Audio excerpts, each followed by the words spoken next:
Yes, I'm wearing the same clothes because I'm recording this on the same day because I don't want to blow dry my hair again for a while. I know you understand.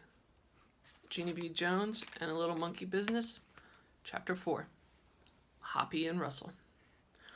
My room at kindergarten is named Room 9.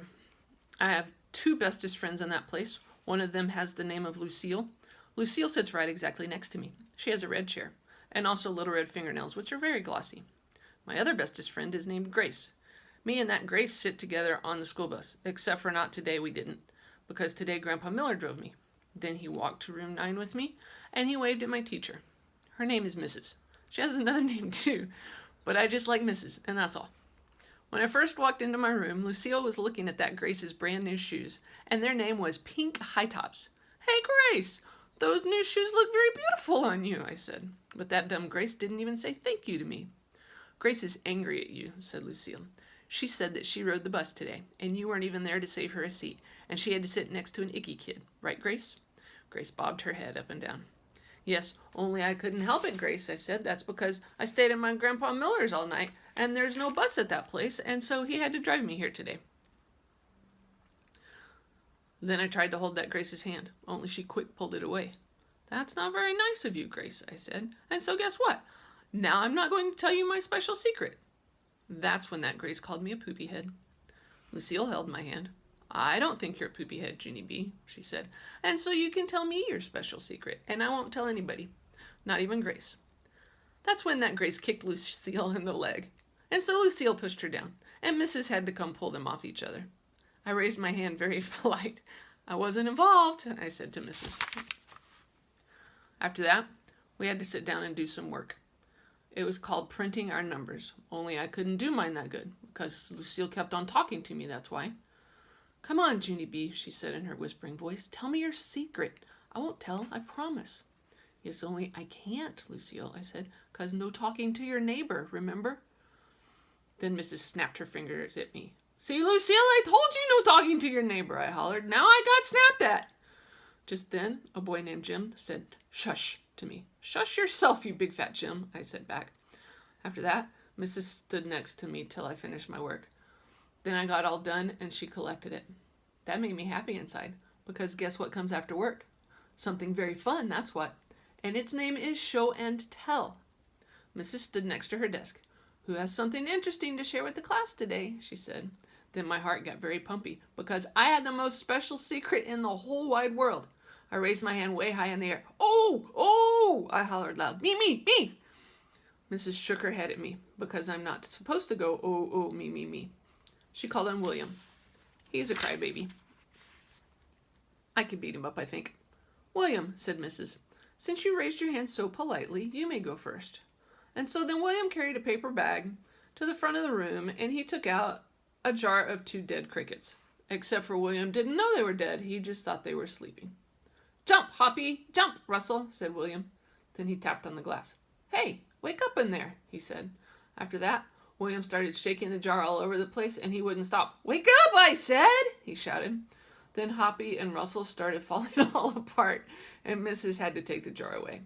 And that's when William started to cry, and he had to go to the nurse's office to lie down. And so then I raised my hand way high in the air again, because guess what? My show and tell was way better than 2 dead crickets. Chapter 5, Monkey Business. Mrs. called my name.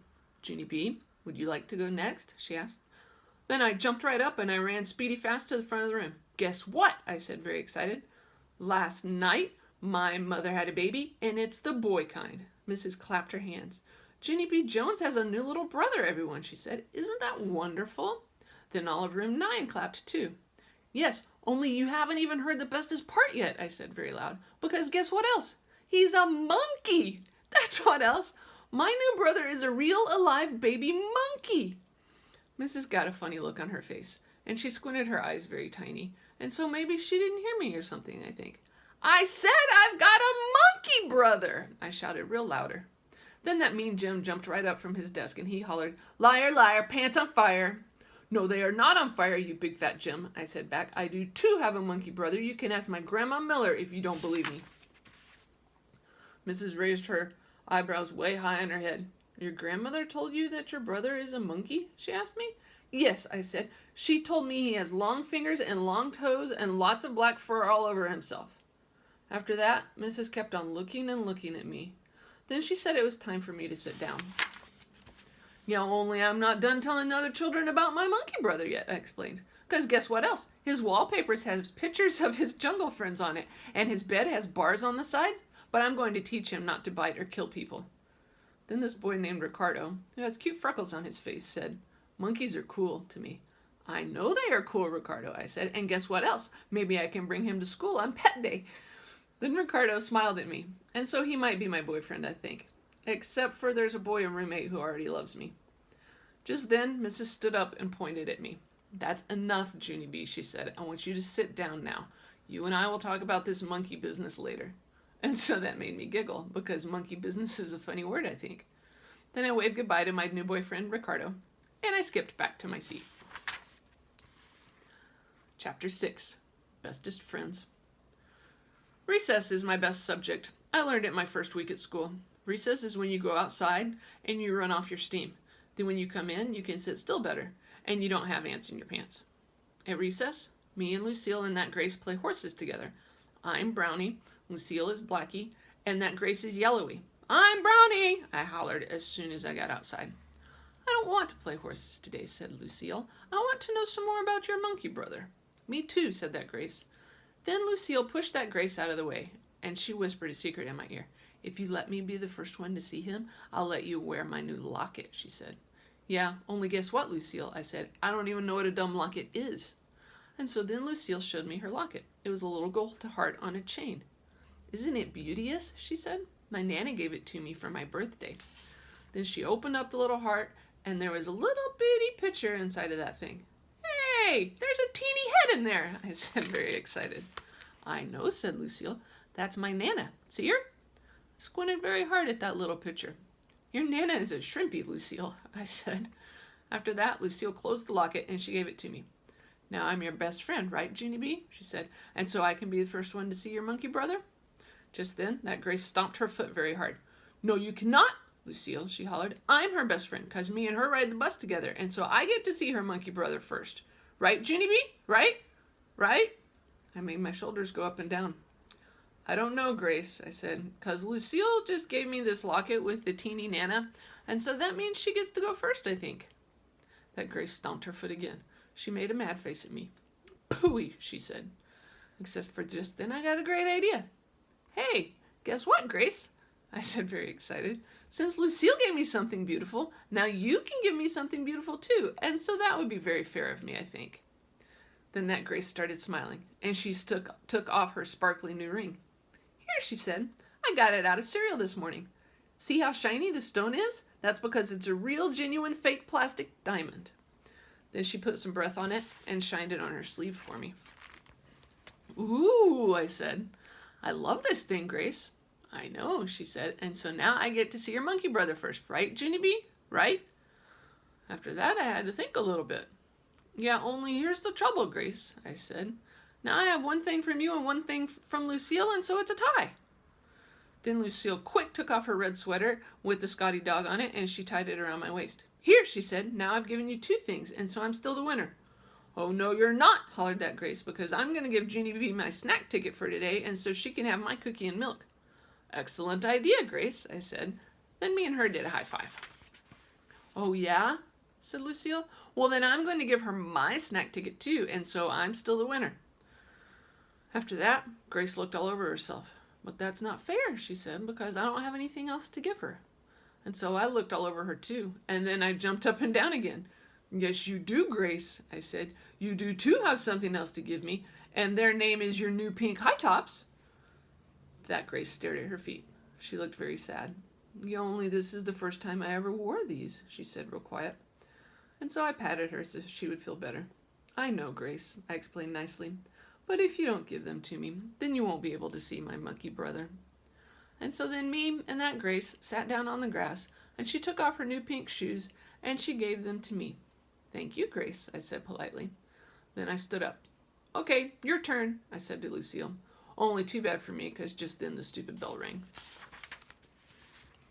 Chapter 7. Some school words. I wore my brand new things back to room 9. They looked very beautiful on me, except my new pink high tops were too big and my feet were very sliding around in there. Before I sat down, I looked at Lucille's red chair. Then I tapped on her. I'm sorry, Lucille, I said, but red is my favorite color, and so I would like that chair of yours, I think. Lucille looked very upset at me. But red is my favorite color too, Junie B. I patted her. I know, Lucille, I said nicely, but you still must give it to me. It's the rules. And so she did. Now I'm the winner for sure, aren't I? She asked. It made my shoulders go up and down. I don't know, Lucille, I said. That Grace said she might have some cash in her purse. After that, Mrs. passed out construction paper and we cut out autumn leaves for our bulletin board. Autumn is the school word for fall. We sprinkled our leaves with shiny glitter. Also, I sprinkled glitter in my hair and I pasted some to my eyebrows. Then Mrs. confiscated my shiny glitter jar. Confiscate is the school word for yanked right out of my hand. Just then, Mrs. Gutzmann knocked on our door, and she came into the room with our milk and cookies. Hooray, hooray for Mrs. Gutzmann, I shouted at her. Guess what, Mrs. Gutzmann? I get 3 snacks today. See, I have 3 snack tickets. Mrs. walked over to my chair. She stared down at me. How did you get those 2 extra tickets, Junie B? She asked. Did you find them on the playground? Then she took my 2 extra tickets away, and she held them way high in the air. Did anyone lose their snack tickets today? She said to the class. No, I hollered. Those are my tickets. Lucille and Grace gave them to me. Mrs. raised her eyebrows. Lucille, did you give Junie B your snack ticket today? She asked. Yes, said Lucille. That's because she made me. No, I did not, you dumb Lucille, I said. I did not make you. Mrs. said, be quiet to me. She folded her arms. Grace, did you give your snack ticket to Junie B too? Then that Grace started to cry because she thought she was in trouble. Mrs. tapped her foot. Please come get your snack ticket, Grace, she said. And so then that Grace walked to my table in just her socks. And Mrs. made squinty eyes at her feet. Where are your shoes, Grace? She asked. That's when big fat baby Grace started crying very harder and she pointed at her shoes. Mrs. peeped under my table. Junie B. Jones, she hollered, why are you wearing Grace's shoes? Mrs. sounded dangerous. Because, I said, kind of scared. Because why? Because it's the rules, I explained. Then Mrs. bended down very close to my ear. What rules? The rules for who gets to be the first one to see my monkey brother, I said. Mrs. rolled her eyes way back in her head. Put your own shoes back on and come with me, young lady. Then me and her walked into the hall together, and she made me tell her what happened on the playground. After that, I had to give Lucille back the locket and the sweater with the Scotty dog on it, and I had to give Grace back the real genuine fake ring from cereal. Then Mrs. wrote a note, and she said for me to take it to the office. The office is where the boss of the school lives. His name is Principal. Yes, but I don't think I would like to go down there today, I said, or else my mother might get mad at me. Mrs. tapped her foot. Then she took hold of my hand.